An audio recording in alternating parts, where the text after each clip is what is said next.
Pengetahuan gizi mencatat bahwa makan sahur bisa jadi penjaga stamina, sebagai bensin untuk dipergunakan menjalankan aktivitas dari pagi hingga siang hari. Itu sebabnya, meski hadis menyebut bisa dengan minum seteguk air, namun sebaiknya bersahur tidak ala kadarnya saja. Makanan yang disantap mestinya tidak jauh beda dengan menu makan biasa, paling tidak mampu memasok sepertiga dari kebutuhan gizi harian. Akan tetapi, dalam pelaksanaannya, acap kali orang terbentur dengan situasi serba kepepet gara-gara bangunnya kesiangan, hal mana biasa terjadi setelah melewati 10 hari pertama berpuasa. Sudah syukur jika masih ada sisa-sisa berbuka. Ada kalanya, dalam beberapa situasi, tak ada makanan yang siap disantap sama sekali. Untuk bersahur orang harus menunggu nasi masak terlebih dulu. Jika sudah demikian, apa yang harus dilakukan agar puasa tetap lancar, stamina terjaga, serta yang paling penting, lapar tidak terasa terlalu mendera?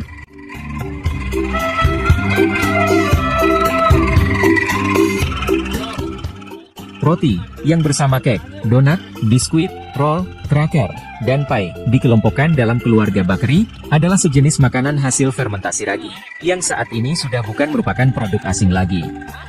Nyaris di setiap warung, dalam baju plastik beraneka merek, penganan ini dengan gampang dapat ditemui. Selain sebagai makanan pokok di banyak negara barat, pada beberapa budaya, roti dipandang sebagai pelengkap penting demi terselenggaranya sebuah acara. Dokumen tahun 1610 asal Krakow yang menceritakan tentang bagels, roti bagel, yaitu sejenis roti yang kemungkinan besar berasal dari Polandia, sebagai hadiah kepada wanita yang baru melahirkan, bisa dijadikan salah satu buktinya. Demikian halnya saat acara pernikahan dalam adat Betawi, yang tak pernah meninggalkan roti buaya. Biasanya, roti yang memiliki panjang sekitar 50 cm ini dibawa oleh mempelai pria pada acara seserahan. Hal mana bermakna, dalam sejarah kuliner manusia, roti sebenarnya bukanlah makanan baru. Agama Islam ternyata juga telah mengenal roti sejak lama. Bahkan, dalam buku berpuasa seperti Rasulullah, karangan Salim Al-Hilali dan Ali Hasan Ali Abdul Hamid, disebut sebagai salah satu makanan pengundang berkah. Ditulisnya, dari Sulaiman radhiyallahu anhu, katanya, Rasulullah Shallallahu alaihi wasallam bersabda, keberkahan terdapat dalam 3, dalam kebersamaan, jamaah, makan roti campur sop dan dalam makan sahur. Sahih At-Targhib wa Tarhaib, hadis nomor 1057. Maka, andai bangun sahur Anda kesiangan hingga tak sempat masak nasi lagi, bersahur dengan roti adalah pilihan yang tepat. Selain nyaman, dengannya orang akan mendapat berkah kelas-kelas. Berkah karena bersahur, dan berkah karena mengonsumsi roti.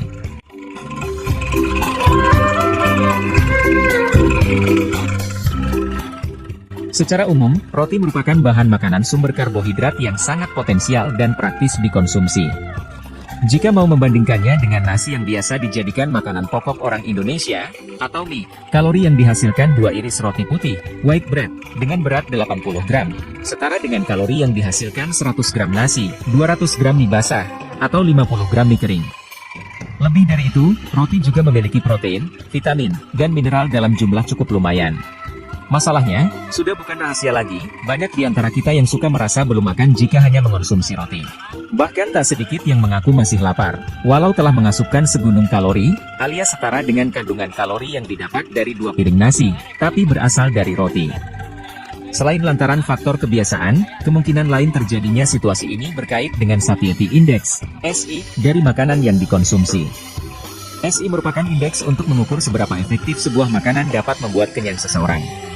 Semakin tinggi nilai SI sebuah makanan, semakin cepat makanan tersebut memupus lapar. Dari tabel hasil penelitian Holt dan koleganya, sebagaimana dimuat dalam European Journal of Clinical Nutrition, September 1995, diketahui bahwa roti putih memiliki nilai SI 100%, sementara nasi merah 132%, dan nasi putih 138%. Maka tidak perlu heran, jika makan nasi lebih mengenyangkan dibanding roti putih, meski kalori yang dihasilkannya sama. Namun situasi sebaliknya akan terjadi jika roti yang dikonsumsi adalah roti wholemeal bread, atau sering disebut roti coklat, karena warnanya yang kecoklatan. Roti jenis ini memiliki nilai SI 157%. Berbeda dengan roti putih yang menggunakan tepung terigu sebagai bahan dasarnya, roti coklat memakai tepung coklat atau tepung keseluruhan, wholemeal flour, yang diperoleh dengan menambahkan kembali sebagian atau semua dedek dan benih yang dipisahkan saat proses penggilingan gandum menjadi terigu, sebagai unsur wajibnya. Akibatnya, roti yang terbentuk syarat serat pangan, dietary fiber, lebih kaya antioksidan, fitoestrogen, serta vitamin dan mineral, hingga menjadikan pengonsumsinya lebih cepat merasa wareg. Di sisi lain, keuntungan mengonsumsi makanan syarat serat rupanya tidak hanya akan berdampak pada kecepatannya dalam membuat kenyang saja, namun juga sanggup menjadikan perut orang tidak segera minta diisi kembali.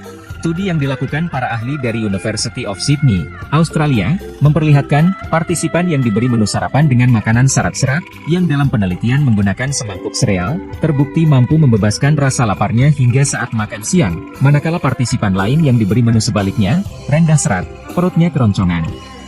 Disebut-sebut, hidangan model itu akan merawat kadar gula darah tetap mantap, dan memberi tanda kenyang pada otak lebih lama. Meski demikian, supaya sahurnya tetap hebat, guna mendongkrak perolehan protein, lemak, vitamin dan mineral, ke dalam roti sebaiknya disisipkan bahan lain, semisal irisan telur rebus serta sayuran. Dan biar lebih afdol, tutuplah sahur dengan meminum segelas susu plus segelas air bening. Insya Allah, meskipun kesiangan, dengan hidangan ringkas seperti ini, puasa tetap berjalan lancar.